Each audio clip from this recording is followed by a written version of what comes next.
Hello friends, இன்றைக்கி நம்ம என்ன பார்க்க போகிறோன்னு பார்த்தீங்கன்னா ஒரு நூடுல்ஸ் ரெசிபி தான். ஸோ இந்த ரெசிப்பியை நீங்கள் கண்டிப்பாக ட்ரை பண்ணி பாருங்கள், மறக்கவே மாட்டீங்க, அவ்வளோ டேஸ்ட்டாக இருக்கும்.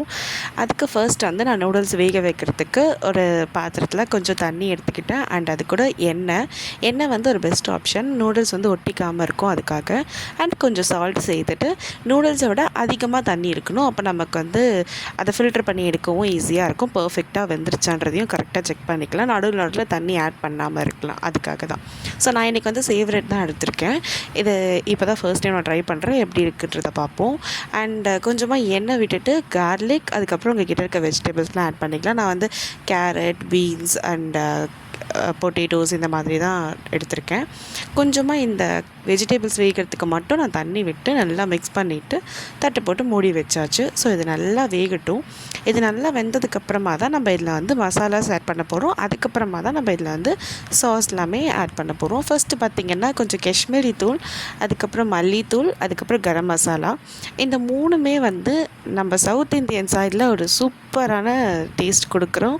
அண்ட் அது மட்டும் இல்லாமல் ஃப்ளேவரும் கொடுக்கும்.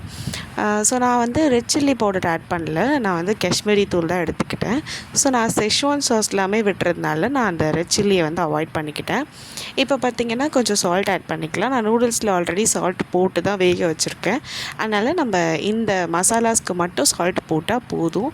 ஒருவேளை நூடுல்ஸில் சால்ட் கம்மியாக இருந்துச்சுன்னா நம்ம வந்து அது வெந்துருச்சான்னு செக் பண்ணுவோம் பார்த்திங்களா, அந்த டைம்லேயே வந்து இன்னும் கொஞ்சம் சால்ட் போட்டுட்டு லைட்டாக அது சூடு பண்ணாலே போதும், அந்த நூடுல்ஸ் வந்து அப்சர்வ் பண்ணிக்கும். அப்படி இல்லைன்னா உங்களுக்கு மசாலாஸில் எக்ஸ்ட்ரா ஆட் பண்ணிக்கலாம். இப்போ இது எல்லாத்தையும் மிக்ஸ் பண்ணிவிட்டு நம்ம சாஸ் எல்லாமே ஆட் பண்ணிக்கலாம். நான் வந்து கொஞ்சம் ஸ்வீட் சாஸ், அதுக்கப்புறமா செஷ்வான் சாஸ் ஆட் பண்ணிக்கிட்டேன். கொஞ்சம் peri peri masala and chilli flakes, herbs, oregano இருந்தால் ஆரிகனோ ஆட் பண்ணிக்கலாம். இப்போ இதை நல்லா மிக்ஸ் பண்ணி விட்டுக்கலாம். ஸோ நான் சோயா சாஸ் வந்து டார்க் எடுத்திருக்கேன், அதை வந்து நம்ம கடைசியாக ஆட் பண்ணிக்கலாம். இது எல்லாத்தையும் நல்லா மிக்ஸ் பண்ணிவிட்டு அதுக்கப்புறமா நம்ம வந்து சோயா சாஸ் ஆட் பண்ணிக்கலாம். இந்த ஃப்ளேவரும் இதுக்கு மஸ்ட்டுன்னு தான் சொல்லுவேன், ரொம்பவே சூப்பராக இருக்கும். அண்ட் இந்த செஷ்வான் சாஸ் வந்து நல்ல ஒரு அடிஷ்னலான ஃப்ளேவர் எடுத்து கொடுக்குது, அந்தளவுக்கு சூப்பராக இருக்குது. இப்போ இதை நல்லா மிக்ஸ் பண்ணியாச்சு. அதுக்கப்புறம் பார்த்திங்கன்னா இதை மிக்ஸ் பண்ணி இதெல்லாத்தையும் ரெடி பண்ணுறதுக்குள்ளே நமக்கு நூடுல்ஸ் வந்து வெந்துருச்சு. இதனால் பர்ஃபெக்டாக ஒரு 85 to 90% குக் ஆகிடுச்சு. ரொம்ப குக் ஆகிட்டால் நல்லா இருக்காது. அண்ட் அது மட்டும் இல்லாமல் அது பிரேக் ஆகிறதுக்கு சான்ஸ் உண்டு. அதனால் ஒரு 85 to 90 அது நல்லா பாயில் ஆகி வெந்துருச்சுனாலே போதும்.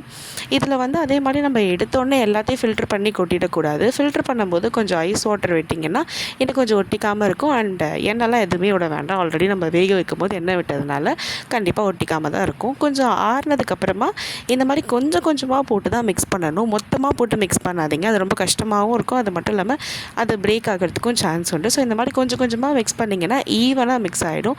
நான் வந்து இதில் கொஞ்சம் ஸ்பீடாக காமிக்கிறதுனால உங்களுக்கு ரொம்ப ஃபாஸ்ட்டாக மிக்ஸ் பண்ணுற மாதிரி இருக்கும், பட் ஸ்லோவாக தான் அதை மிக்ஸ் பண்ணணும். இப்போ வந்து நம்ம நூடுல்ஸ் ரெடி ஆகிடுச்சு. சவுத் இந்தியன் சாஸ் இது எல்லாத்தையும் மிக்ஸ் பண்ணி தான் இந்த நூடுல்ஸ். கண்டிப்பாக இந்த ஃப்ளேவர் நீங்கள் மறக்கவே மாட்டீங்க, அந்தளவுக்கு சூப்பராக இருக்கும்.